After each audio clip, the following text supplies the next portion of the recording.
A new CBS poll shows a bit of a difference in how Americans are experiencing the economy. Although more than half of Americans say the local job market is good, almost two-thirds say the national economy is bad, as inflation and gas prices are seen as the biggest drags on the economy. We want to welcome to the program the president of the Federal Reserve Bank of Cleveland, Loretta Mester. Good morning to you. Good morning. Thanks for having me. Well, it is, of course, the Federal Reserve's job to try to get this inflation under control. You're one of the few people who actually gets a vote in setting those interest rates. To be frank, it does seem the Fed was behind the curve on inflation. How do you make up for lost time and get it under control now? Yeah, so, we are very committed to maintaining and achieving our dual mandate goals of maximum employment and price stability, and we are taking actions. We have the process underway to remove accommodation and remove that emergency accommodation that was so needed at the start of the pandemic and throughout. Now we're in the process of removing it so that we do get inflation under control, while at the same time maintaining a strong economy and the expansion and good labor market conditions. So that process has started.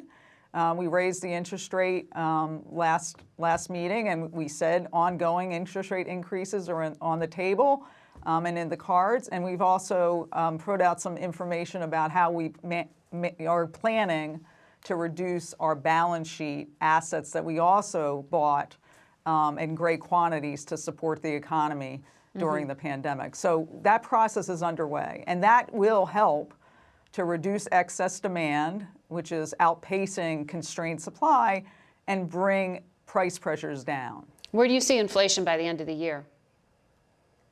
Yeah, so I think that it will take some time to get inflation down because, as you know, there's other things going on in the economy that are adding to price pressures, including the commodity price increases and energy price increases that are happening as well. So I think inflation will remain above 2% this year and even next year, but the trajectory will be that it will be moving down.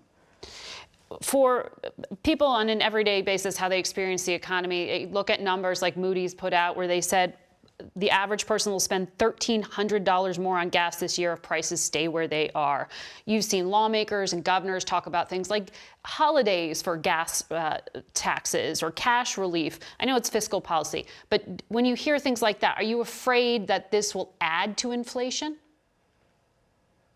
So I do think we have to recognize that there are factors that are beyond monetary policy affecting the inflation numbers. But we have to do what we can do with our policy tools as monetary policymakers to make sure that those inflation and higher prices don't become embedded in the economy. And that's what we're going to be doing with our monetary policy tools.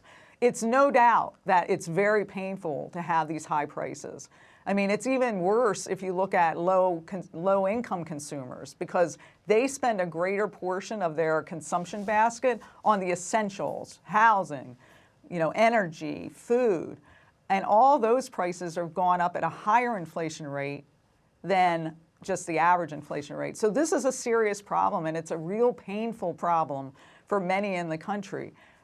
Wages are going up, so that's a good thing, but for many families, they're not going up at the pace that inflation is going up. So it's very important that we get inflation under control, and that's the biggest challenge right now for the U.S. economy.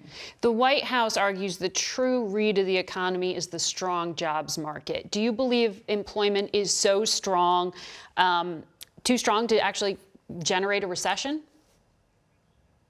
So I think, and I'm optimistic, that we'll be able to remove monetary policy accommodation and maintain good labor market conditions and the expansion. And I believe that for a couple of reasons. One, underlying demand in the economy, if you look at consumption growth and you look at business investment, is very strong. It's not going to be as strong this year as it was last year, but last year the economy grew at 5.5%, which is well above a 2% trend. But the other reason is because we are at emergency levels of accommodation. It's very accommodative. So as we remove that monetary accommodation, right, we're not saying that accommodation or monetary policy will be tight. We're removing accommodation. And so, right, I think we can reduce that excess demand relative to supply without pushing the economy into a recession. So I'm pretty optimistic we can do this. It'll be challenging, but I think we can do it. So you think Goldman Sachs and Bank of America and Deutsche Bank are wrong when they talk about an increased risk of recession? No, I think that certainly if you look at the risk, given what's happening in the world and the economy, there is an increased risk. But I remain optimistic, and certainly my modal forecast of what's going to happen this year is that the expansion will continue. There is so much going on in the world that can complicate the recovery of the economy, whether it's COVID, whether it's the war in Ukraine. I want to ask you about what we are seeing happen right now in Shanghai, China. 25 million people under lockdown. This is a financial hub for this country. Manufacturing hubs in that country also experiencing this. When you see these zero COVID policies in China, do you look at that and you say, that means prices in America will just stay where they are or be pushed higher when there's a COVID lockdown?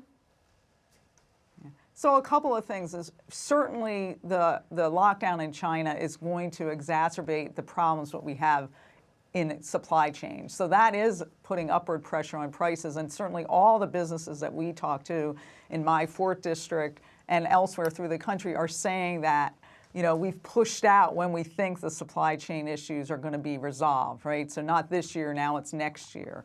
So that certainly adds upward pressure, and that's something we have to consider when we're looking at sort of developments on the ground. But I do think that eventually some of those supply chain problems are going to come back down. And we've seen that over time, right? First, it's in one sector, we have supply chain, then that's resolved. Businesses have been incredibly creative and resilient in terms of rejiggering their supply chains. It's a rolling problem, and I think we have to just be aware that that will add upward pressure and keep prices higher for longer. All right. Loretta Mester, thank you for your insights today. We'll be back in a moment.